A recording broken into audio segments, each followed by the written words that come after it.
Hello everyone, welcome to Law of Assumption Coaching. Thank you so much for coming back here again and I hope you guys are doing awesome. All right, so आज video start करने से पहले मैं थोड़ा सा पुरानी video से related कुछ आपको बताना चाहूँगी। तो कुछ दिन पहले पुरानी वीडियो जो 2 दिन पहले मैंने डाली थी आइडेंटिटी शिफ्टिंग की, उसके नीचे एक कमेंट ने मेरा ध्यान खींचा और कमेंट लिखा था शिवानी सिंह 6604 ने, जिन्होंने कहा I was doing my gratitude journal, I was grateful for my job, still I lost my job. Can you explain? Now this one comment, ये एक ऐसा कमेंट था, मुझे लगा कि ये तो मुझे लगता है कि मेरी जितनी भी ऑडियंस है सबके साथ कहीं ना कहीं हुआ होगा। सब ने कभी किसी ना किसी फॉर्म में किसी चीज़ के लिए ग्रैटिट्यूड फील किया होगा, कोई ना कोई मैनिफेस्टेशन टेक्निक की होगी एंड येट उनका मैनिफेस्टेशन उनको लगता है कि फेल हो गया क्योंकि जो चीज़ उन्होंने मांगी वो नहीं मिली। आज इसी टॉपिक पर मैं बात करने वाली हूँ और मैं कोई मोटिवेशनल स्पीच नहीं देने वाली हूँ। मैं आपको ये बात नहीं कहने वाली हूँ कि शायद आपके मन में कहीं ना कहीं नेगेटिविटी रही होगी, आपने ग्रैटिट्यूड ठीक से नहीं किया, आपने मैनिफेस्टेशन टेक्निक ठीक से नहीं किया, आपने बिलीफ ठीक से नहीं रखा, क्योंकि ये मोटिवेशनल स्पीच आप नहीं सुनना चाहते हैं। आज मैं आपको इस बात के पीछे जो लॉजिक छुपा है, जो हमने नेविल सर से सीखा है, आज मैं उसके बारे में बात करूंगी और पूरी वीडियो को ध्यान से ज़रूर सुनिएगा और समझने की कोशिश करिएगा। आपका बहुत सारा कन्फ्यूजन आज इस वीडियो के ज़रिए आपका सारा का सारा कन्फ्यूजन ख़त्म हो जाएगा। और सच कहूँ तो मुझे इस कमेंट में ना सिर्फ एक सवाल दिखाई नहीं दिया, मुझे उन हज़ारों लोगों का कन्फ्यूजन ही दिखाई दिया जिन्होंने कहीं ना कहीं शायद ये चीज़ फेस की है। कभी शायद वो कमेंट नहीं कर पाए, लेकिन अंदर ही अंदर ये सवाल के साथ उनका स्ट्रगल बना ही रहा है। हो सकता है आपने भी अपनी लाइफ में ये कभी ना कभी किसी न किसी फॉर्म में एक्सपीरियंस किया हो। शायद आपने रिलेशनशिप के लिए सिंसियरली ग्रैटिट्यूड प्रैक्टिस किया हो, लेकिन फिर भी रिलेशनशिप खत्म हो गया। शायद आपने हेल्थ अफर्मेशंस किए, लेकिन कहीं ना कहीं रिपोर्ट कंप्लीट ऑपोजिट आई, राइट? शायद कभी आपने फाइनेंशियल अबंडेंस इमेजिन किया होगा, यानी सैट्स किया होगा फाइनेंसेस के लिए, लेकिन उस दौरान कोई अनएक्सपेक्टेड डबल एक्सपेंस आपकी लाइफ में आ गया जिससे फाइनेंसेस और ज़्यादा आपके खराब हो गए हों। और उस एक इंसिडेंट के बाद होता क्या है, मन में किसी न किसी तरह से एक कोने में एक आवाज़ आती है, क्या सच में ये मैनिफेस्टेशन काम करता भी है, या मैं ही बस एक अपने आप को ज़बरदस्ती का नॉनसेंस होके बस मैं एक स्टुपिडिटी की तरह ये कन्विंस कर रहा हूँ या कर रही हूँ कि हाँ काम करेगा, मेरे लिए भी काम करेगा। ये सवाल आना, पहले तो मैं आपको ये बता दूँ, बहुत नेचुरल है, बड़ा ही ऑब्वियस है कि ये ऐसा जब भी आप लोगों के साथ होगा तो ये सवाल आपके मन में आएगा और इसे इग्नोर करने की ज़रूरत नहीं। लेकिन इस सवाल का जवाब अगर सिर्फ इमोशनल लेवल पे दे दिया जाए तो जैसा मैंने कहा, कन्फ्यूजन आपका और बढ़ जाएगा। और अक्सर लोग तुरंत यही बात कहते हैं कि अगर ऐसा हुआ है इसका मतलब ग्रैटिट्यूड सही से नहीं किया होगा, इसका मतलब जो टेक्निक है वो ठीक से नहीं की होगी, इसका मतलब आपका फेथ वीक पड़ गया होगा और यूनिवर्स कहीं ना आपको कुछ और बेहतर देना चाहता है। कहीं ना कहीं सभी लोगों ने सुना होगा। लेकिन अगर आप नेविल गोडार्ड को ध्यान से पढ़ते हैं या जितनी भी चीज़ें आपने इस चैनल से सीखी हैं नेविल गोडार्ड की टीचिंग की, तो आप नोटिस करेंगे कि उन्होंने मैनिफेस्टेशन को कभी भी ब्लाइंड ऑप्टिमिज्म या ब्लाइंड पॉजिटिविटी के रूप में नहीं एक्सप्लेन किया है। उन्होंने हमेशा कॉन्शियसनेस, अजम्पशन या आइडेंटिटी की बात की है। Am I right or wrong? इसलिए आज हम ग्रैटिट्यूड को उसी नज़रिए से समझेंगे, ऑल राइट? और ना तो आज इस वीडियो में मैं ग्रैटिट्यूड को ग्लोरीफाई करूंगी और ना ही मैं उसे रिजेक्ट करूंगी कम्प्लीटली। हम सिर्फ ये समझने की कोशिश करेंगे कि ग्रैटिट्यूड मैनिफेस्टेशन के प्रोसेस में एक्चुअल रोल क्या निभाता है। ये आपको समझना बेहद ज़रूरी है, क्योंकि कभी कभी प्रॉब्लम ग्रैटिट्यूड में नहीं होती है। रियल प्रॉब्लम उसको जो हम मीनिंग दे देते हैं वाइल डूइंग दैट एक्सरसाइज, हमारी प्रॉब्लम वहाँ पर है। और जब मीनिंग गलत होता है तो प्रैक्टिस कितनी भी सिंसियर हो, आपका कन्फ्यूजन फिर भी अंदर से बार बार क्रिएट होता रहेगा। इसीलिए आज हम मैनिफेस्टेशन के मैकेनिज्म को समझेंगे, क्योंकि जब मैकेनिज्म समझ में आ जाता है तो आपकी जो प्रैक्टिस आप कर रहे हैं, जो भी आप एक्टिविटी कर रहे हैं, जो भी एक्सरसाइज कर रहे हैं, उसका एक मीनिंग मतलब हो जाता है। वो एक मीनिंगफुल एक्सरसाइज आपको लगने लग जाती है और बाय डिफ़ॉल्ट आपके अंदर पेशेंस आने लग जाता है। और जब पेशेंस आता है तो अननेसेसरी जो आपके अंदर बार बार घूम फिर के कहीं ना कहीं फियर फैक्टर आ रहा था, कहीं ना कहीं डाउट्स आ रहे थे, वो धीरे धीरे डिसॉल्व होने लग जाते हैं। ऑल राइट, इसलिए मैं आपसे रिक्वेस्ट करूंगी कि वीडियो को सिर्फ ग्रैटिट्यूड की वीडियो समझकर नहीं देखना है आपको, इसे मैनिफेस्टेशन का फाउंडेशन समझ के देखिएगा।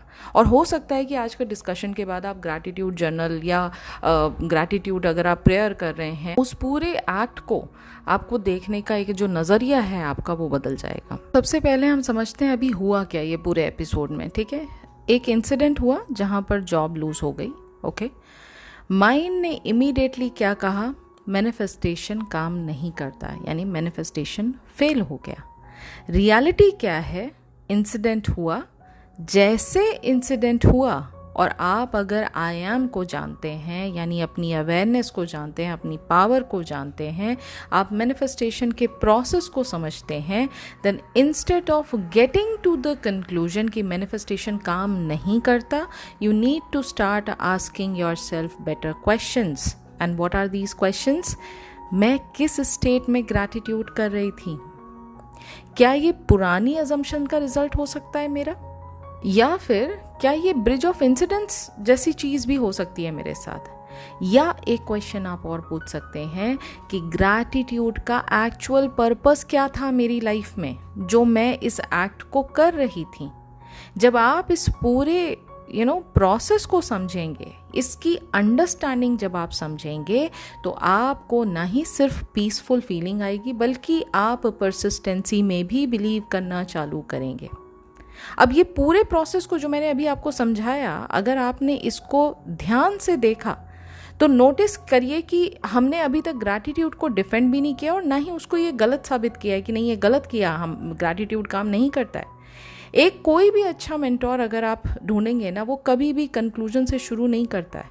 वो पहले कन्फ्यूजन को रिस्पेक्ट करेगा कि अच्छा एक कन्फ्यूजन आया है तो उस कन्फ्यूजन को दूर कैसे किया जाए। मैनिफेस्टेशन सीखने के लिए भी यही सही तरीका है। अगर आप हर डिफ़िकल्ट इंसिडेंट को तुरंत फेलियर या सक्सेस का लेबल देने लग जाएंगे ना, तो आप कभी भी मैनिफेस्टेशन के जो डीपर प्रिंसिपल्स हैं उनको आप समझ नहीं पाएंगे।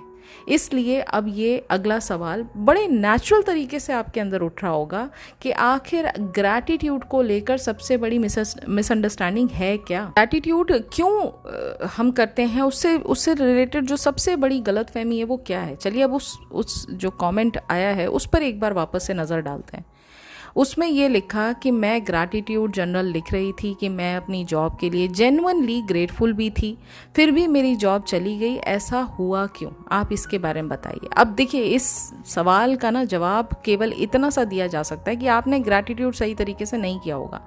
तो ना तो केवल जो अधूरा सा जवाब है वही आपको मिल रहा है, बल्कि ये एक तरह से अनफेयर भी है, क्योंकि हो सकता है कि शिवानी ने पूरी ईमानदारी से ग्रैटिट्यूड प्रैक्टिस किया हो सकता है उन्होंने रोज़ अपनी डायरी में ये चीज़ दिल से लिखी हो, थैंक यू महसूस किया और अपने काम को बहुत सचमुच तरीके से उन्होंने अप्रिशिएट भी किया हो। इसलिए सबसे पहले हमें ये मानकर चलना चाहिए कि उन्होंने प्रैक्टिस जो की थी वो बिल्कुल उनकी 100% जेन्युइन थी।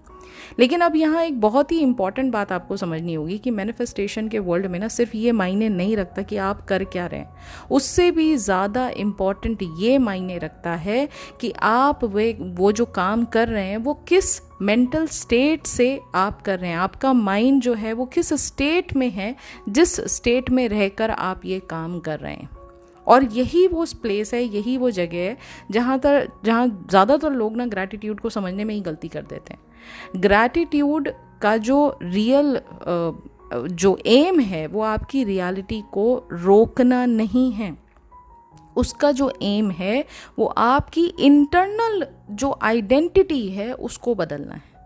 लेकिन होता क्या है, यूजुअली क्या होता है, हम ग्रैटिट्यूड को आइडेंटिटी बदलने के लिए नहीं, बल्कि अपनी जो सर्कमस्टेंशियल सिचुएशन है ना, जहाँ पर हम चीज़ों को फेस कर रहे हैं डेली बेसिस पे, उन परिस्थितियों को, उन सिचुएशंस को हम उनसे बचने के लिए उसका इस्तेमाल करने लग जाते हैं। और इन दोनों बातों में ज़मीन आसमान का फ़र्क है। एक एग्जाम्पल से आपको समझाती हूँ। मान लीजिए एक छोटा सा बच्चा है, ठीक है, जो पहली बार साइकिल चलाना सीख रहा है। ओके, अब उसके जो फादर हैं वो डेली उसको ना एक बड़े से ग्राउंड में लेकर जाते हैं। बच्चा धीरे धीरे बैलेंस चलाना करना सीख रहा है, साइकिल को धीरे धीरे पैडलिंग सीख रहा है, सब कुछ धीरे धीरे कर रहा है। अब सोचिए अगर वो बच्चा हर 10 मिनट के बाद अपने डैड का हाथ पकड़ के बोले कि पापा थैंक यू, आप मेरे साथ हैं, लेकिन प्लीज़ मुझे ना गिरने मत देना। फिर थोड़ी देर बाद जैसे वो थोड़ा सा आगे चलता है, फिर वो यही बात बोलता है कि पापा थैंक यू, लेकिन प्लीज़ प्रॉमिस कीजिए आप मुझे गिरने नहीं दोगे।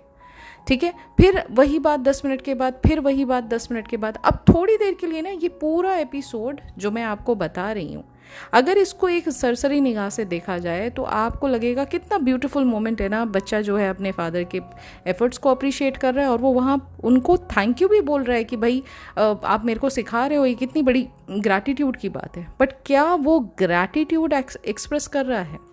Not really.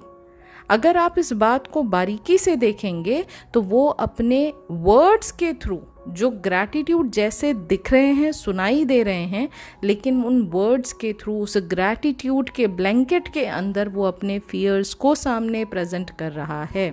ऊपर से देखने में यही लग रहा है कि ग्रैटिट्यूड हो रहा है, लेकिन फियर है उसको सेफ्टी का, जो कि वो बार बार अपने फादर का हाथ पकड़ के वो इमोशनली कहीं ना कहीं उस फियर में अभी भी जी रहा है। And this exactly happens when you are manifesting your favourite desire. और बहुत सारे लोग यही काम करते हैं कि I am grateful for my job, लेकिन जब उस पॉइंट को अब वो डीपली स्टडी करें अपने आप को, तो उनके मन में उस पर्टिकुलर टाइम पर जब भी आप वो चीज़ लिख रहे हैं, आपका इंटरनल डायलॉग कंप्लीट कॉन्ट्राडिक्शन में चल रहा है कि बस भगवान करे कंपनी में ना ले ऑफ ना हो, बस ऐसा ना हो कि कहीं किसी भी रीज़न से मेरा बॉस जो है वो मुझसे नाराज़ हो जाए। अगर नौकरी चली गई तो मेरे साथ क्या होगा? आजकल तो किसी की भी जॉब सिक्योर नहीं है, ठीक है। या मेरी EMIs हैं, मेरे बिल्स हैं, मैं कैसे इन चीज़ों को पे ऑफ करूँगी अगर ये मेरी जॉब ही ना रही तो, ठीक है। अब ज़रा ये सोचिए कि अगर पूरे दिन में आप जिस चीज़ को मेंटली डायलॉग को प्रैक्टिस कर रहे हैं, लगातार इंटरनल डायलॉग्स, इंटरनल फियर्स आपके लगातार आपके जॉब सिक्योरिटी को लेकर परेशान हो रहे हैं आप, और उन चीज़ों से लेकर आप बार बार अपने आप को क्वेश्चन कर रहे हैं, तो इस पूरे ड्यूरेशन में, पूरे दिन में जो अगर आपने आधे घंटे का टाइम निकाला भी ग्रैटिट्यूड करने के लिए, क्या मैटर करेगा? वो ग्रैटिट्यूड प्रैक्टिस मैटर करेगी, या जो सारा दिन आपने इंटरनल डायलॉग्स अपने मन में सजो के रखे, उस फियर फैक्टर को आपने वाटर किया, उसको प्लांट की तरह सींचा आपने सारा टाइम इंटरनल डायलॉग्स करके, वो ज़्यादा डोमिनेट करेगा? आप ये बताइए ना मुझे। जो चीज़ आप लगातार अपने मन में दोहरा रहे हैं, चाहे वो पॉजिटिव है या नेगेटिव है, वो अल्टीमेटली 3D में आएगी ही आएगी। तो उस पूरे प्रैक्टिस का आपकी इंटरनल रियलिटी से क्या लेना देना हुआ? कोई लेना देना नहीं हुआ, क्योंकि इंटरनली तो हम बहुत सारी चीज़ों में अभी भी फियर फैक्टर में ही जी रहे हैं ना। हम 10 मिनट, 15 मिनट, आधे घंटे के लिए अगर हम ग्रैटिट्यूड प्रैक्टिस कर भी लें, तब भी हमारा इंटरनल डायलॉग उस आधे घंटे की प्रैक्टिस पर हमेशा हावी हो जाएगा। समझ रहे हैं आप? तो थोड़ा सा समझने की कोशिश करिए। जो आपके वर्ड्स हैं, ठीक है, वो आपके वर्ड्स हैं कि मैं जो भी आप कह रहे हैं कि भाई मैं अपनी जॉब के लिए बहुत ज़्यादा ग्रेटफुल हूँ, ये आपके वर्ड्स हैं। आपके इनर कॉन्वर्सेशन में क्या चल रहा है? बस ये जॉब मुझसे छीननी नहीं चाहिए, ठीक है। तो डोमिनेंट इमोशन इसीलिए कहा गया है। उन्होंने नेविल सन ने ये नहीं कहा कि इतने नंबर ऑफ पेजेस आप भर दो आपका मैनिफेस्टेशन पूरा हो जाएगा, ठीक है, या इतने नंबर ऑफ एफर्मेशंस आप बोलो आपका मैनिफेस्टेशन पूरा हो जाएगा। No, he has said very loudly and very clearly he has said one thing, that feeling is the secret। अगर फीलिंग ही सब कुछ है तो हमें कंट्रोल किस पर लेना है? हमें नंबर ऑफ एफर्मेशंस पे या number of pages written in the form of gratitude, इन पर कंट्रोल नहीं लेना है। हमें उस फीलिंग पर कंट्रोल लेना है, जो फीलिंग हमें ये बात का एहसास कराती हो कि जो मेरी डिज़ायर है वो पूरी हो चुकी है। There is no fear, there is no second thought and there is no doubt। All right, जो भी आपकी डोमिनेंट अजम्पशन है, जो भी आपका डोमिनेंट इमोशन है, वही आपकी एक्चुअल आइडेंटिटी को रिवील करता है, और उसी आइडेंटिटी से उस परसेप्शन को आप 3D रियलिटी में जीते हैं। ऑल राइट, तो प्रोसेस क्या कहता है? सबसे पहले थॉट है, फिर उसके बाद इनर कॉन्वर्सेशन है, फिर उसके बाद वही इनर कॉन्वर्सेशन आपकी फीलिंग को जनरेट करता है।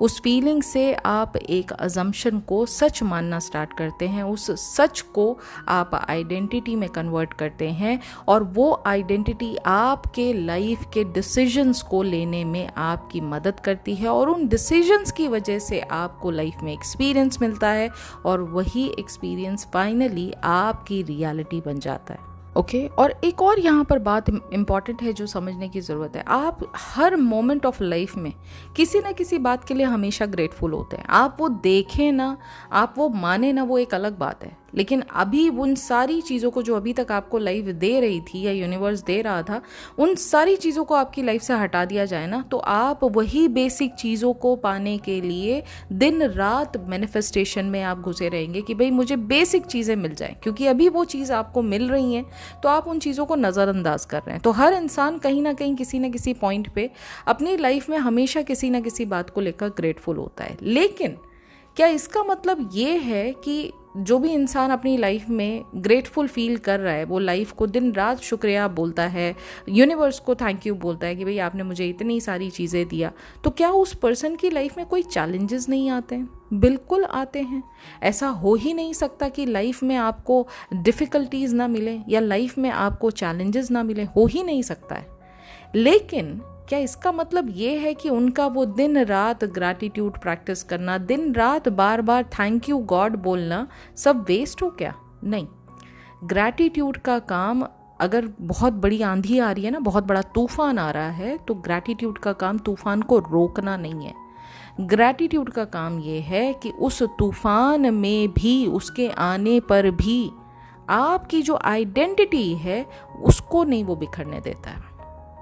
आपका फेथ, आपके अंदर की जो पॉजिटिविटी है वो उसको नहीं बिखरने देता है। यही फ़र्क है ग्रैटिट्यूड के मीनिंग को समझने में, जो लोग अक्सर समझ नहीं पाते हैं। ठीक है, फिर अब अगला मेन सवाल ये आता है कि भाई सब कुछ ठीक था, सब कुछ बहुत बढ़िया था, आप जो बता रहे हो मैं बिल्कुल उसी जगह पे थी, मैं वैसे ही माइंडसेट से ग्रैटिट्यूड भी लिख रही थी और बात कर रही थी और मान रही थी ऐसा कि हाँ सब कुछ ग्रेटफुल है और सब कुछ बहुत अच्छा है, फिर मेरी जॉब चली क्यों गई? तो ऐसा हुआ क्यों? ये बात ये है ना कि बहुत सारे लोग, ज़्यादातर लोग ग्रैटिट्यूड को ना एक टेक्निक की तरह ही देखते हैं कि हमें लगता है हम हर रोज़ ग्रैटिट्यूड जर्नल लिखेंगे तो हमारी जो जॉब है वो सिक्योर रहेगी, मेरा रिलेशनशिप नहीं टूटेगा, मेरा बिजनेस जो है वो डाउन नहीं जाएगा। यानी हम ग्रैटिट्यूड का इस्तेमाल अपनी जो करंट रियलिटी है उसी को सेव करने के लिए हम लोग लगे रहते हैं। ठीक है, लेकिन नेविल सर ने ग्रैटिट्यूड को कभी इंश्योरेंस पॉलिसी की तरह नहीं देखा है। उन्होंने ग्रैटिट्यूड को हमेशा स्टेट ऑफ कॉन्शियसनेस के तौर पे देखा है। इन दोनों बातों में बहुत बड़ा डिफरेंस है। जब भी आप स्टेट ऑफ कॉन्शियसनेस में अपने आप को लेकर, अपने स्किल सेट को लेकर, अपनी काबिलियत को लेकर, अपने सर्कमस्टांसेस को छोड़कर सिर्फ अपनी नॉलेज को लेकर जब आप ग्रेटफुल फील करते हैं तो लाइफ ऑटोमेटिकली आपको कहीं ना कहीं एक अच्छी अपॉर्चुनिटी देकर उस जगह आपको बिठा देगी जो आप डिजर्व करते हो।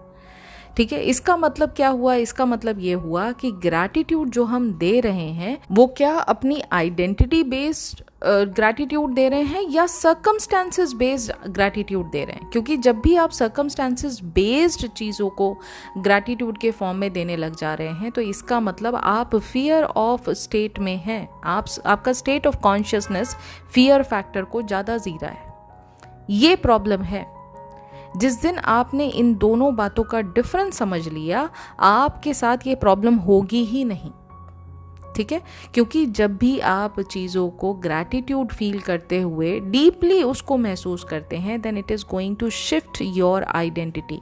अब आप वो पर्सन नहीं हैं जिसको दुनिया में बहुत सारी चीज़ें उसके साथ पॉजिटिव हुई लेकिन उसका ख्याल नहीं है, जो एक चीज़ नेगेटिव हो गई वो पकड़ के बैठा है। No, you are that person जिसको हर सांस पर, हर मतलब छोटी से छोटी बात पर ग्रैटिट्यूड फील होता होगा। आप अंदर से ग्रेटफुल फील होते होंगे, समझ रहे हैं? तो वो आपकी इंटरनल स्टेट ऑफ आइडेंटिटी जो है, स्टेट ऑफ कॉन्शियसनेस जो है, आपकी इंटरनल आइडेंटिटी को वो चेंज करता है। ग्रैटिट्यूड करने का मतलब ही यही है कि आप अपने आप को किसी भी सर्कमस्टांसेस में अपने आप को पॉजिटिव ही पाते हैं।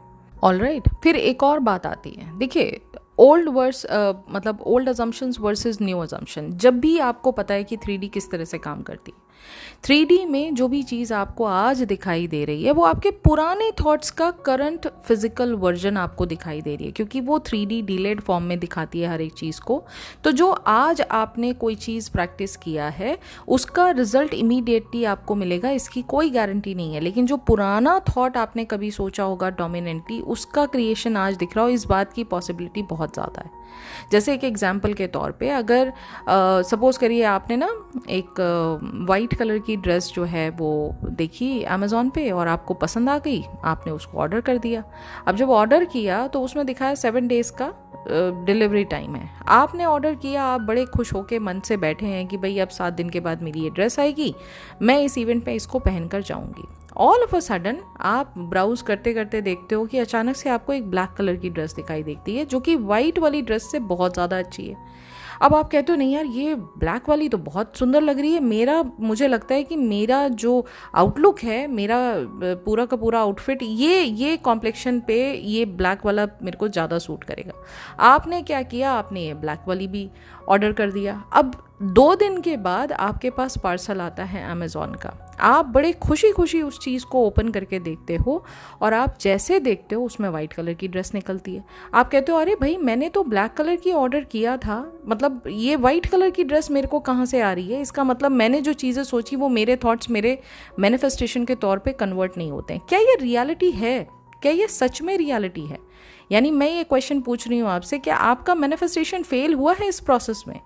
Absolutely not. आपने जो चीज़ ऑर्डर किया वो यूनिवर्स ने दिया। यानी यहाँ अमेज़ॉन का एग्जांपल मैं ले रही थी, वो अमेज़ॉन ने आपको दिया बुलाकर। हाँ, ये बात अलग है जिस समय आपने वो पार्सल खोला वो करंट रियलिटी में पास्ट की जो चीज़ ऑर्डर की थी वो आई है। इसका मतलब ये नहीं कि ब्लैक वाली ड्रेस आएगी नहीं आपके पास, वो भी आएगी।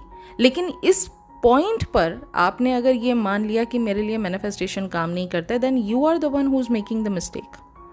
आई hope you are getting my point. तो हम जिस चीज़ को कंक्लूड करके एक फाइनल फैक्ट बना देते हैं, ये हमारी अपनी सोच है। हम ये मान के चल रहे हैं कि हमारे लिए ये चीज़ काम नहीं कर रही है, लेकिन मैनिफेस्टेशन ऐसे काम नहीं करता है। मैनिफेस्टेशन ऐसे काम ही नहीं करता है। मैनिफेस्टेशन ये कहता है भाई सीधी सीधी बात है, आप जो मानोगे मैं वो सच कर दूंगा। आप कहते हो नहीं काम करता, बिल्कुल जी काम नहीं करेगा। 100% जो सोचोगे उसका ऑपोजिट ही होगा।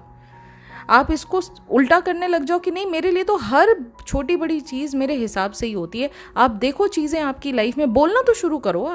आप इस चीज़ को करना तो स्टार्ट करो, धीरे धीरे ही सही, लेकिन इन चीज़ों में आपकी लाइफ में बदलाव आएगा। अगर ऐसा नहीं होता तो इतनी सारी चीज़ें जो दुनिया में सिर्फ सोच के आपने एक इन्वेंशन किया या सोच के ही उस चीज़ की रियलिटी, एप्पल फ़ोन सिर्फ टच, उंगली के टच से वो चल जाएगा, ये एक इमेजिनेटिव आइडिया ही तो था। ये रियलिटी में कन्वर्ट कैसे हुआ? इसको कन्वर्ट करने के लिए उस सोच की तरफ आगे बढ़े ना आप, उस चीज़ को कंटिन्यूसली आपने बार बार अपनी अवेयरनेस दिया, only then it was converted into a physical reality, right? और एक बात समझिए, देखिए जब भी ये पूरा का पूरा मैनिफेस्टेशन प्रोसेस आपके लिए 3D में काम कर रहा है ना, उसमें कई बार सर्कमस्टांसेस जो हैं वो आपके ऑपोजिट आपको दिखाई देते हैं, लेकिन इसका मतलब ये नहीं है कि आपका मैनिफेस्टेशन फेल हो रहा है।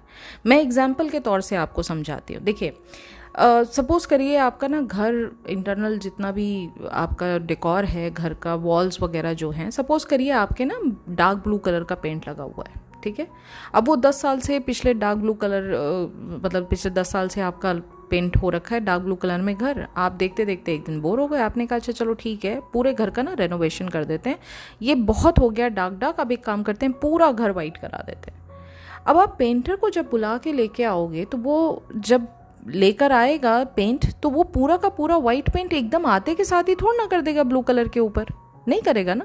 वो क्या करेगा, वो सारी की सारी जो वॉल है उसको पूरा स्क्रैप करेगा। स्क्रैप करते वक्त कई जगह से वो डिस्टेम्पर बाहर निकलेगा, कई जगह से उसका डस्ट बाहर गिरेगा, बहुत सारी जगह उधेड़ बुन होगी, बहुत सारी जो मरम्मत करनी होगी, रिपेयरिंग वर्क होगा दीवार का, वो करेगा। अब उसी दौरान अगर आपके फैमिली में से या रिलेटिव में से कोई घर में आपके आ जाए, करे अरे घर का तो बहुत बुरा हाल कर दिया भाई आपने, पहले कम से कम घर भले डार्क ब्लू का था, कम से कम देखने में ठीक तो लगता था, अब तो बहुत ही बुरा हाल कर दिया आपने, घर तो बिल्कुल तहस नहस हो गया। लेकिन क्या वाकई में इस बात में सच्चाई है? वो जो तहस नहस हुआ है घर, जो रिलेटिव के पॉइंट ऑफ व्यू से अगर आप देख रहे हैं तो क्या वो चीज़ें बर्बाद होने के लिए तहस नहस हुआ है? नहीं, वो चीज़ें बेटर होने के लिए हुआ है। जब भी किसी को जॉब में मतलब बड़ी जॉब लेनी है उसको, जब उसको एक नई जॉब का ऑफ़र आता है, उसको पुरानी जॉब छोड़नी पड़ती है ना, तभी तो वो नया जाके ऑफ़र लेटर साइन करेगा। कोई चीज़ जब आप छोड़ते हो तब एक नई चीज़ आपको मिलती है ना। हम ये चीज़ उस पॉइंट पे आके कैसे सोच लेते हैं कि ओ माय गॉड। एक और एग्जांपल देती हूँ चलिए। यहाँ पर जब बात जॉब की ही हो रही है, जिसको हम ब्रिज ऑफ इंसिडेंट्स कहते हैं, इसके कॉन्सेप्ट को भी आपको समझना बहुत ज़रूरी है। देखिए, ब्रिज ऑफ इंसिडेंट्स का मतलब ये नहीं है कि हर मुश्किल सिचुएशन मैजिकली आपकी ब्लेसिंग की तरह निकल जाएगी, नहीं। इसका मतलब सिर्फ इतना है कि जब आपकी आइडेंटिटी बदलती है तब रियलिटी भी आपको उस आइडेंटिटी के अकॉर्डिंग रीअरेंज करना शुरू कर देती है। और रीअरेंजमेंट में हमेशा आपको कंफर्ट मिलेगा ऐसा ज़रूरी नहीं है। जैसे मैंने अभी एक घर का एग्जांपल दिया, ठीक है। अब ऐसे ही मैं एक और आपको एग्जांपल देती हूँ जॉब से रिलेटेड। सपोज करिए कोई एक पर्सन है जो एक कंपनी में वो वर्क कर रही है, लड़की, and she is earning a good amount. Suppose करिए 50,000 का उसको पर मंथ की सैलरी आ जाती है। एक छोटी कंपनी है, मीडियोकर कंपनी है, अच्छा काम चल रहा है उसका, सब कुछ बढ़िया। और पिछले 5 साल से वो एक ही जगह पे बढ़िया अपना महीने का 50,000 रुपये घर पे लेकर आती है, बढ़िया सब कुछ चल रहा है, एवरीथिंग इज़ गोइंग वेल। लेकिन जब वो अपने फ्रेंड सर्कल में बैठती है तो उसी के साथ के जो फ्रेंड्स हैं वो कहीं अच्छे कंपनी में लगे हैं, कहीं किसी का 2 लाख पर मंथ का पैकेज है, किसी का जो है वो मतलब 5 लाख रुपीज़ का पैकेज है, कोई जो है वो कमीशन बेस पे है तो वो महीने का ही 3-4 लाख रुपए कमा लेता है। जब ये बातें सामने उसके दिखाई देती हैं और उसको समझ में आता है, वो अपनी वर्ड को वे करती है, तब उसको समझ में आता है कि यार मेरा तो पैकेज उस हिसाब से बहुत कम है। और बात भी सही है कि मैं इतनी छोटी कंपनी में इतनी सारी बड़ी बड़ी रिस्पॉन्सिबिलिटीज़ को हैंडल करती हूँ, भाई आई डिज़र्व बेटर। उसके माइंड में ये बात आ गई। Okay, now she keeps on thinking कि यार 50,000 it's a peanut for me, मतलब मुझे तो बड़ी कंपनी में होना चाहिए, या इतने बड़े बड़े जो मैं जॉब करती हूँ, यहाँ पे रिस्पॉन्सिबिलिटीज़ उठाती हूँ उस हिसाब से ही सही, लेकिन मुझे इस कंपनी में ही या तो बड़ा प्रोफाइल मिलना चाहिए। Now she is thinking about it, ये कॉन्स्टेंट थिंकिंग उसकी चल रही है। अचानक से एक दिन उसके बॉस ने आके ये कहा कि भाई company is going through depression, और कुछ कहानी उन्होंने आके बोली और कहा कि भाई हम कुछ लोगों को ले ऑफ कर रहे हैं। और उसी में एक नाम वो पर्टिकुलर पर्सन का भी आ जाता है कि भाई आपको भी कंपनी से टाटा बाय बाय बोलने का टाइम जो है वो आ गया। Now she is bound to give resignation to the company. Okay, उसने रेजिग्नेशन तो दे दिया, अब वो घर पर आकर बैठी है, वो उसका दिमाग चल रहा है, बार बार चल रहा है कि ओ माय गॉड मैं ये कंपनी में अब अप्लाई करूं, मेरा जो रिज्यूमे है मुझे उसको ठीक से बनाना है, उसमें इतने साल का एक्सपीरियंस दिखाना है, मुझे ये करना है। Now she is doing the exact same thing what she is suppose to be doing. उसने अगर नई नई कंपनीज़ में उसने अगर अप्लाई किया है अपने रिज्यूमे को डालकर और अपनी काबिलियत को दिखाने के लिए उसने इंटरव्यू की तैयारी किया है, तो एक टाइम आता है जो उसकी जॉब उस पैकेज से कई बड़े पैकेज पे उसकी जॉब लगती है उसको। Now she has got a package in a very good company and that too a very higher package, मतलब 200% सैलरी उसकी हाइक हो गई। ठीक है, तो जो पर्सन 50,000 की सैलरी पे थी या 100% भी सैलरी उसकी हाइक होती है तो सीधे वो 1 लाख की कंपनी में पहुंच जाती है। ना you need to understand one thing, अगर ये ब्रिज ऑफ इंसिडेंट्स उसकी लाइफ में ना आता तो ना तो वो किसी अच्छे ब्रांड में जा पाती, ना उसकी जो स्किल सेट है, जो उसका पोटेंशियल है वो किसी अच्छी जगह पे लग पाता, और ना ही उसके अगेंस्ट में, उसके स्किल सेट के अगेंस्ट में उसको जो रिम्यूनरेशन मिलना चाहिए था वो मिल पाता। यानी वो जो सैलरी एक्चुअली डिज़र्व करती थी, जो उसने सोचा था, वो कभी उस पर्टिकुलर कंपनी से उसको मिल ही नहीं सकती थी। इसलिए ये ब्रिज ऑफ इंसिडेंट्स हुआ। तो जो ब्रिज ऑफ इंसिडेंट्स आपके और किसी थर्ड पर्सन की निगाह से ओ जॉब तो छूट गई, अच्छी खासी जॉब 5 साल से एक कंपनी में लगी हुई थी, बढ़िया कमा रही थी, सब कुछ बढ़िया था, सुबह से शाम तक वहाँ काम करके वापस घर पे आना होता था, एक बढ़िया रूटीन सेट था, देखो सब बदल गया। भले चाहे वो महीना 2 महीना शायद 6 महीना या 5 महीना उसको टाइम लगा, लेकिन जो उसने हाइक लिया और जितनी अच्छी उसकी अब सैलरी हुई, जितना अच्छा अब उसका वर्क प्रोफाइल हुआ, जो बढ़िया एनवायरनमेंट उसको वर्किंग एनवायरनमेंट मिला, वो शायद उस कंपनी में नहीं मिल सकता था। So there are sometimes bridge of incidents which is actually taking you to the next level upgrade, जो हम समझ नहीं पा रहे हैं। हमने बस कंक्लूड कर दिया, हमने तो ये प्रैक्टिस किया था, करने के बाद हमारा ये उल्टा हो गया, इसका हमें रीज़न समझ नहीं आ रहा है। तो आपने तो डिक्लेयर कर दिया ना कि मैनिफेस्टेशन आपके लिए काम नहीं कर रहा है। समझ रहे हो आप? तो ये चीज़ आपको समझना बेहद ज़रूरी है। मैनिफेस्टेशन हमेशा काम करता है। So maybe you are not aware of this, लेकिन ज़रूरी ही होगा, शायद यूनिवर्स को ज़्यादा पता है, आपके सबकॉन्शियस माइंड को ज़्यादा पता है कि उस जॉब का आपकी लाइफ में जाना बेहद ज़रूरी था। तब शायद आपको लाइफ में एक नई जो नई जो पॉजिटिविटी आनी थी, या नया जो एक आपकी लाइफ में एक चैप्टर स्टार्ट होना था, उसकी जगह बन जाती। तो फिर इन सब बातों से क्या मतलब निकल के आता है? ग्रैटिट्यूड का रियल पर्पस क्या है?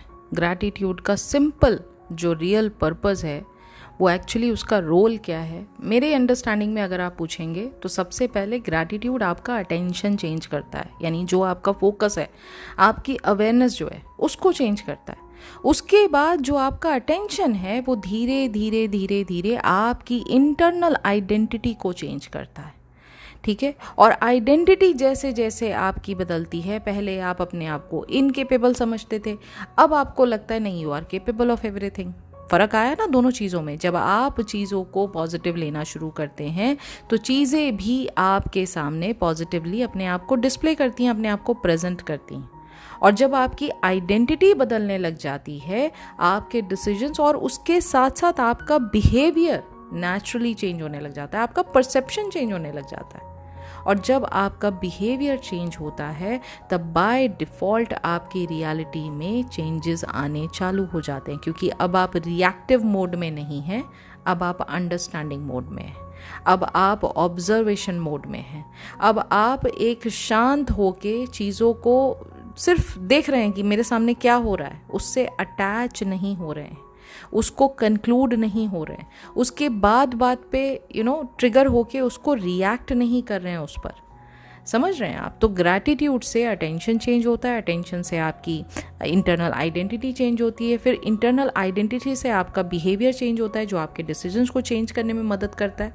बिहेवियर चेंज होता है, डिसीजन चेंज होता है, तो आपकी रियलिटी जो करंट सर्कमस्टांसेस हैं वो भी आपके बदलने लग जाते हैं, एटलीस्ट उनके प्रति आपका नज़रिया बदलने लग जाता है। अगर आप नोटिस करेंगे तो यही बात इवन नेविल सर ने भी समझाई है कि कभी सर्कमस्टांसेस के पीछे मत भागो, 3D के पीछे भागने की आपको ज़रूरत नहीं है, 3D को चेंज करने की ज़रूरत नहीं है, खुद को बदल लो, 3D अपने आप चेंज हो जाएगी। आई एम चेंज कर लो, अपने स्टेट ऑफ कॉन्शियसनेस को चेंज कर लो, 3D का चेंज होना इनएविटेबल हो जाता है। तो ग्रैटिट्यूड रियलिटी को डायरेक्टली चेंज नहीं करता, ग्रैटिट्यूड पहले आपको चेंज करता है, और फिर आप जब बदलते हैं तो आपके थ्रू रियलिटी को जो देखने का नज़रिया है, उसको एक्सपीरियंस करने का जो नज़रिया है वो बदलने लग जाता है। और यही मैनिफेस्टेशन है, this is what manifestation is, right. अब लास्ट पॉइंट पे आते हैं कि अब इस पूरे ड्यूरेशन सब कुछ समझने के बाद अब भाई शिवानी को क्या करना चाहिए। हम वापस एक बार वही कमेंट पढ़ते हैं कि I was doing my gratitude journal, I was grateful for my job, still I lost my job, तो कैन यू एक्सप्लेन। अगर शिवानी ने मुझसे ये डायरेक्टली ये बात कही होती और वो मेरे सामने बैठी होती तो मैं सबसे पहले उनको एक ही बात समझाती कि पहले अपने ग्रैटिट्यूड का ना सब्जेक्ट चेंज करो आप, क्योंकि प्रॉब्लम ग्रैटिट्यूड करने में नहीं है, प्रॉब्लम उस चीज़ में है जिससे आप ग्रेटफुल हो। डिफरेंस समझने की कोशिश करो। अगर आप रोज़ ये लिखते हैं ना कि मैं अपनी जॉब के लिए ग्रेटफुल हूँ, तो आपका ग्रैटिट्यूड एक कंपनी के साथ अटैच है, उस जॉब के प्रोफाइल के साथ अटैच है, उसके साथ जो आपको मिलने वाले पर्क्स हैं आप उससे ज़्यादा अटैच हो। एक ध्यान से समझना, आपकी कंपनी कभी भी चेंज हो सकती है, ठीक है, आपका जॉब प्रोफाइल चेंज हो सकता है, ठीक है, लेकिन क्या चेंज नहीं होता है? चेंज नहीं होते हो तो आप चेंज नहीं होते हो। आपकी जो इंटरनल खूबियां हैं वो दुनिया देखती है, उसमें आप अपग्रेड करते हो अपने आप को, और धीरे धीरे धीरे धीरे जो जगह आप डिजर्व करते हो वो वहाँ तक पहुँच जाते हो। तो कंपनी तो चेंज हो सकती है, बॉस भी चेंज हो सकता है, मार्केट भी चेंज हो सकता है, इवन एक पॉइंट पे इकोनॉमी तक चेंज हो सकती है। यानी आपने अपनी इमोशनल स्टेबिलिटी किसी ना किसी चीज़ से अभी फ़िलहाल कहीं ना कहीं आपने अटैच कर रखी है, बांध रखी है उसको, आपने खुद पर फोकस नहीं किया, ठीक है। अब इसी को थोड़ा सा शिफ्ट करने की आपको ज़रूरत है। इसकी जगह आपको क्या करना चाहिए था? आपको ये कहना चाहिए था कि आई एम वेरी ग्रेटफुल कि मेरी स्किल्स बहुत ज़्यादा वैल्यूएबल हैं, ठीक है, और वहाँ पर मतलब मेरी जो वैल्यू है वो हमेशा अपॉर्चुनिटीज़ को मेरी लाइफ में अट्रैक्ट करती है। When you start saying these things you are strengthening your I am. आप अपने आई एम को स्ट्रेंथन कर रहे हो, आप अपने अंदर की जो इंटरनल सेल्फ आइडेंटिटी है उसको बेहतरीन कर रहे हो, ठीक है, इन दोनों बातों में ना स्टेटमेंट में देखिए डिफरेंस देखिए कि I am so grateful and happy that I have my job, you know, I have my desired job, एक ये बात बोली मैंने, और एक तरफ ये बात आप बोल रहे हैं कि I am so happy and grateful because of my skill set, because my skill sets are very valuable and my skill sets are creating more opportunities in my life. ये दोनों बातों में कितना ज़्यादा डिफरेंस है।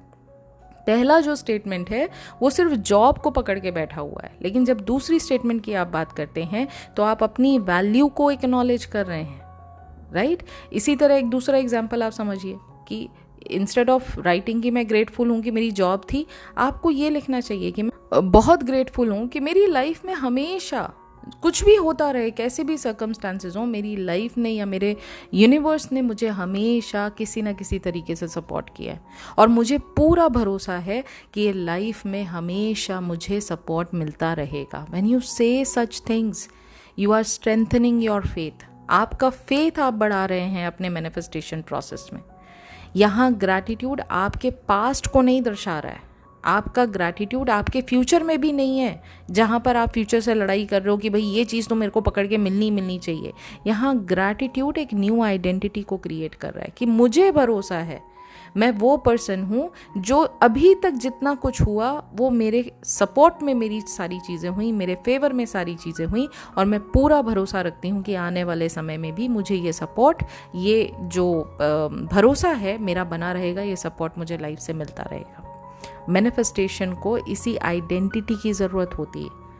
वो एक रट्टू तोता बन के एक चीज़ को हम अटैचमेंट बना के एक सर्कमस्टांसेस को चेंज करने के जो पीछे पड़े रहते हैं, यहाँ हम बहुत बड़ी गलती कर रहे होते हैं। ठीक है, जैसे हम अक्सर ये लिखते हैं ना कि थैंक गॉड मेरी कंपनी ने कभी मुझे निकाला नहीं। हम ये बोलते हैं कि हाँ थैंक गॉड मेरा बॉस मुझसे कभी नाराज़ नहीं होता।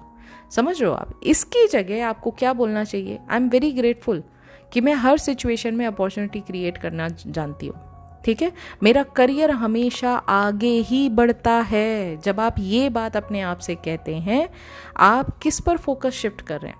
आप सर्कमस्टेंसेस पर फोकस शिफ्ट नहीं कर रहे हैं, आप खुद पर फोकस शिफ्ट कर रहे हैं। और मैनिफेस्टेशन में सबसे पहले आप, बाकी सब बातें बाद में होती हैं, राइट। तो आपकी अवेयरनेस कहाँ है उस पर फोकस कीजिए, उस अवेयरनेस को वापस आई एम पर लेकर आइए, एंड आप देखेंगे कि लाइफ में आपके, ये तो एक बहुत छोटी सी बात है, लाइफ में बड़े बड़े चैलेंजेस भी बड़े आसानी से आप हैंडल कर पाएंगे। ऑल राइट, तो मैं इस वीडियो को एक बहुत ही सिंपल थॉट के साथ अभी फिनिश करती हूँ कि कभी आपने अगर अपने आप से ये क्वेश्चन पूछा हो, अगर नहीं पूछा है तो आज पूछिए कि अगर मेरा ग्रैटिट्यूड, मेरी जो ग्रेटफुल फील करने की जो प्रैक्टिस है, ग्रेटफुलनेस फील करने की, अगर ये मेरी ग्रैटिट्यूड प्रैक्टिस किसी एक एपिसोड के बाद, किसी भी एक इंसिडेंट के बाद अगर ये रुक जाती है, टूट जाती है, मेरा भरोसा टूट जाता है, तो क्या मैं सच में ग्रेटफुल था अपनी लाइफ में, या मैं ग्रेटफुल थी अपनी लाइफ में? जब भी कोई इंसिडेंस आपके साथ होता है और आप अपने आप पर भरोसा करना बंद कर देते हैं, सर्कमस्टांसेस ने जो दिखाया उसको मानकर सच अपने आप को ही क्वेश्चन करने लग जाते हैं, यूनिवर्स को क्वेश्चन करने लग जाते हैं, तो फिर आपको सेकंड थॉट देने की ज़रूरत है कि आप शायद कहीं गलत डायरेक्शन में जा रहे हैं। या आपको ये सोचना चाहिए कि क्या मैं सच में इस पूरे एपिसोड में, क्या मैं सच में ग्रेटफुल था अपनी उस चीज़ को लेकर, या मैं बस लाइफ के साथ ना एक डील कर रहा था। मैं ग्रैटिट्यूड करूँगा, बस मेरी जॉब मत लेना। मैं अफर्मेशंस करूँगा, बस मेरे रिलेशनशिप्स मत तोड़ना, है ना। आप यूनिवर्स के साथ डील करो। मैं सैट्स करूँगा, मैं विजुअलाइजेशन करूँगा, बस मेरी लाइफ वैसे ही रहने देना जैसे मैं चाहता हूँ या मैं चाहती हूँ। ये ग्रैटिट्यूड नहीं है, ये नेगोशिएशन चल रहा है आपका, और नेगोशिएशन हमेशा फियर से आता है। ये बात मेरी हमेशा ध्यान रखिएगा। जो सच में अगर आप ग्रेटफुल हैं किसी चीज़ के लिए ना, तो आप ये नेगोशिएशन पे बिलीव नहीं करेंगे। आप दिन हो रात हो, आपके सर्कमस्टांसेस कितने ऑपोजिट क्यों ना हो, आप उस चीज़ के लिए कभी भी थैंकफुल, मतलब तो बहुत छोटा वर्ड हो गया, मतलब कभी नेगेटिव तो सोच ही नहीं पाते, इतना ग्रेटफुल फील करते हो आप। जैसे हम किसी से जब प्यार करते हैं ना, आप, छोटा बेबी होता है, पेट होता है, वो कितना ही गंदा क्यों ना हो जाए, है ना। बच्चा खेलता है, मिट्टी में गंदा हो जाता है, या मतलब किसी फॉर्म में पेट है आपका, कहीं चला गया, बिल्कुल गंदा हो गया, आप उससे प्यार करना बंद थोड़ा ना कर देते हो क्योंकि वो देखने में अच्छा नहीं है तो वो आपका अपना नहीं है, ऐसा थोड़ा ना हो जाता है। आप तब भी उससे प्यार करते हो। वो बूढ़ा हो जाता है पेट आपका, फिर भी आप उससे उतना ही प्यार करते हो। आपका प्यार सर्कमस्टांसेस की वजह से थोड़ा ना बदल जाता है, समझ रहे हो आप? तो ऐसे ही ग्रैटिट्यूड, आपकी सिचुएशन बदली, जस्ट बिकॉज सिचुएशन आपके अकॉर्डिंग या आपके फेवर में नहीं आई तो आपका ग्रैटिट्यूड बदल गया, ये तो फिर गलत है ना। रियल जो ग्रेटफुलनेस है ना, वो ये कहता है कि लाइफ चेंज हो सकती है, आपके लाइफ के चैप्टर्स चेंज हो सकते हैं, लोग आते जाते आपके लाइफ में रहेंगे, जॉब्स चेंज हो सकती हैं आपकी लाइफ में, लेकिन मुझे अपनी वैल्यू पर ट्रस्ट है, मैं अपने आप पर भरोसा करती हूँ, मैं उस यूनिवर्स पे भरोसा करती हूँ, मैं अपने सबकॉन्शियस पर भरोसा करती हूँ, मैं उस इनविजिबल पावर पे भरोसा करती हूँ जिसको मुझसे ज़्यादा पता है, जो मुझसे ज़्यादा जानता है या जानती है। मुझे पता है कि मेरी वर्थ किसी एक रिलेशनशिप, किसी एक कंपनी या किसी एक अपॉर्चुनिटी से डिसाइड नहीं होती है। मेरी वर्थ की डिसीजन, मेरी वर्थ की वैल्यू, मेरे वर्थ का जो वेटेज है उसको डिसाइड करने की जिम्मेदारी मेरी है। कोई दूसरा पर्सन आके मुझे नहीं बताएगा ये चीज़ तुम्हारे लिए नहीं है, तुम इस कंपनी के लायक नहीं हो तो निकलो यहाँ से। अरे भाई, आपका लॉस है, आप समझ रहे हो? और आई थिंक अगर मैनिफेस्टेशन को आपने डीपली स्टडी किया है ना, तो वहाँ यही सिखाया जाता है कि जब आप उस वर्जन में ट्रांसफॉर्म हो जाते हो, जब किसी भी चीज़ को लूज़ करने का जो कांस्टेंट फियर है आपके मन में वो ख़त्म हो जाता है, तब आपकी जो एक्चुअल आइडेंटिटी है, जहाँ पर आप ट्रांसफॉर्म होते हो डिज़ायर्ड रियलिटी के वर्जन में, वो आइडेंटिटी आपकी निकल के बाहर आती है कि हाँ ठीक है, रिलेशनशिप है, बहुत अच्छी बात है, नहीं भी है तो इससे मेरी ताकत या मेरी जो वैल्यू है वो ख़त्म नहीं हो जाती है, या मैं अपने आप को अधूरा फील करूं या मैं अपने लाइफ में अपने आप को कमज़ोर फील करूं, ऐसा नहीं है। समझ रहे हैं आप? और इसीलिए नेविल सर ने भी बार बार आपको किसकी तरफ इशारा दिया है, बार बार किसकी तरफ ध्यान रखने के लिए कहा है? टेक्निक्स पर ध्यान रखने के लिए कहा है? नहीं। आइडेंटिटी की तरफ ध्यान रखने के लिए कहा है? नहीं। आप क्या बोल रहे हैं, आप कौन से वर्ड्स के एफर्मेशंस कर रहे हैं, क्या उस पर आपको बोला है ध्यान रखने के लिए? नहीं। आपका पूरा फोकस क्या सर्कमस्टांसेस की तरफ होना चाहिए? Absolutely not. आपका पूरा फोकस कॉन्शियसनेस की तरफ होना चाहिए। किस स्टेट से आप चीज़ों को देख रहे हैं और फील कर रहे हैं वो मैटर करता है। उसमें आप अपने आप को कितना स्ट्रेंथन पाते हैं, आपका सेल्फ कॉन्सेप्ट कितना स्ट्रांग है, वो बताएगा कि आपकी डिज़ायर आप तक पहुंचेगी भी या नहीं। इसलिए अगली बार जब भी आप ग्रैटिट्यूड जर्नल लिखने की कोशिश कर रहे हैं या कुछ ग्रैटिट्यूड जैसा प्रैक्टिस करना चाह रहे हैं, कोई भी ग्रैटिट्यूड जर्नल आप खोल के बैठे हैं, तो सिर्फ ये मत सोचिए कि मैं किस चीज़ के लिए ग्रेटफुल हूँ। एक और क्वेश्चन अपने आप से पूछिए, जो ग्रैटिट्यूड मैं लिख रहा हूँ क्या वो मेरी आइडेंटिटी को एक्सपैंड कर रहा है? क्या वो मेरे को नए वर्जन में लेकर जा रहा है, या सिर्फ मेरे करंट रियलिटी से मेरे को बचाने की कोशिश कर रहा है? मतलब मेरे लिए एस्केप रूट है। क्योंकि यही एक क्वेश्चन का आंसर ये डिसाइड करेगा कि आप ग्रैटिट्यूड जो प्रैक्टिस कर रहे हैं वो क्या सही है, वो क्या पॉजिटिव डायरेक्शन में जा रहा है, या वो सिर्फ आपके फियर फैक्टर को छुपाने का एक ब्लैंकेट वाला तरीका है। तो दैट्स इट। मुझे लगता है आज की वीडियो ने आपको आपके सवाल का जवाब दे दिया होगा। आप जैसे शिवानी जैसे जितने भी लोग यहाँ इस वीडियो को सुन रहे हैं उनको बहुत सारी चीज़ें क्लियर हुई होंगी। और अगर ये पूरी की पूरी वीडियो का जो एसेंस है आपने अगर पकड़ा है तो प्लीज़ मुझे वीडियो के नीचे कमेंट में लिखकर ज़रूर बताइएगा। वीडियो पसंद आई है, वीडियो की एक्सप्लेनेशन आपको अच्छी लगी, प्लीज़ वीडियो को लाइक ज़रूर कीजिएगा। मेरी कोशिश यही होती है कि जो भी लोग यहाँ पर अपनी क्वेरी लेकर आते हैं, मैं हर क्वेश्चन का जवाब नहीं दे सकती, which is not possible for me, लेकिन जो भी चीज़ सभी के लिए एक क्वेश्चन ऐसा आता है जो सबके फेवर के लिए होता है, मैं उस पर वीडियो बनाने की पूरी कोशिश करूँगी। तो कमेंट ज़रूर कीजिएगा, और आप सिर्फ अपनी क्वेरीज ही नहीं, आप क्या सीख रहे हैं प्लीज़ मुझे वो भी बताइए, क्योंकि ये सारे एफर्ट का जो एक रियल मीनिंग है वो यही है कि आप तक मेरी जो बातें हैं वो पहुँचें और आप उन चीज़ों को समझकर अपने आप को ट्रांसफॉर्म कर सकें। ठीक है, तो मुझे बहुत अच्छा लगेगा अगर आप अपनी लर्निंग को भी यहाँ शेयर करें। अगर आपके अंदर कोई पॉजिटिव थॉट जागा है ये वीडियो सुन के तो उसको भी यहाँ ज़रूर शेयर करें। All right. और अगर आप न्यू हैं इस चैनल पर तो चैनल को सब्सक्राइब कर लीजिए। और अगर आप डीपर लर्निंग सीखना चाहते हैं, नेविल सर की टीचिंग्स को डीपली अंडरस्टैंड करना चाहते हैं, वो भी हिंदी भाषा में, तो अप्रोक्सीमेटली 100 वीडियोस ऑलरेडी हैं VIP मेंबरशिप प्रोग्राम में। तो आप चाहें तो उसको एनरोल करके वहाँ पर बहुत ही नॉमिनल प्राइस में VIP मेंबरशिप प्रोग्राम की लर्निंग वापस से स्टार्ट कर सकते हैं। और उस लर्निंग के साथ साथ इम्प्लीमेंटेशन ऑफ द लॉ अपनी छोटी छोटी डिज़ायर्स पे आप स्टार्ट कर सकते हो। आई hope you have enjoyed today's video. आज की वीडियो को लाइक करने के साथ साथ मुझे कमेंट में नीचे लिखकर ज़रूर बताइएगा कि आज की वीडियो से आपने लर्निंग क्या लिया। अगर आप बहुत सीरियस क्लाइंट हैं और किसी पर्टिकुलर डिज़ायर में आप कहीं स्टक फील कर रहे हैं, एक मैनिफेस्टेशन में आप बहुत ज़्यादा परेशान हो रहे हैं, तो आपके लिए 1-to-1 कोचिंग प्रोग्राम भी अवेलेबल है। इस गिवन नंबर पर आप मुझे कॉन्टैक्ट कर सकते हैं। आप अगर शॉर्ट टर्म कोचिंग लेना चाहते हैं which is available for 30 minutes and 60 minutes, it is also available. For that also please contact me on the given number. अगर वर्कबुक में इंटरेस्टेड हैं तो भी आप इस गिवन नंबर पर मुझे कॉन्टैक्ट कर सकते हैं। और साथ ही साथ अगर आप पर्सनल कस्टमाइज सब्लिमिनल बनवाना चाहते हैं या पर्सनल मैनिफेस्टेशन स्क्रिप्ट बनवाना चाहते हैं, आप मुझे इस गिवन नंबर पर कॉन्टैक्ट कर सकते हैं। तो yes, that's it for today. Now I'll be meeting you very soon with a new success story, new content in the next video. Until then, please do take care of yourself and happy manifesting.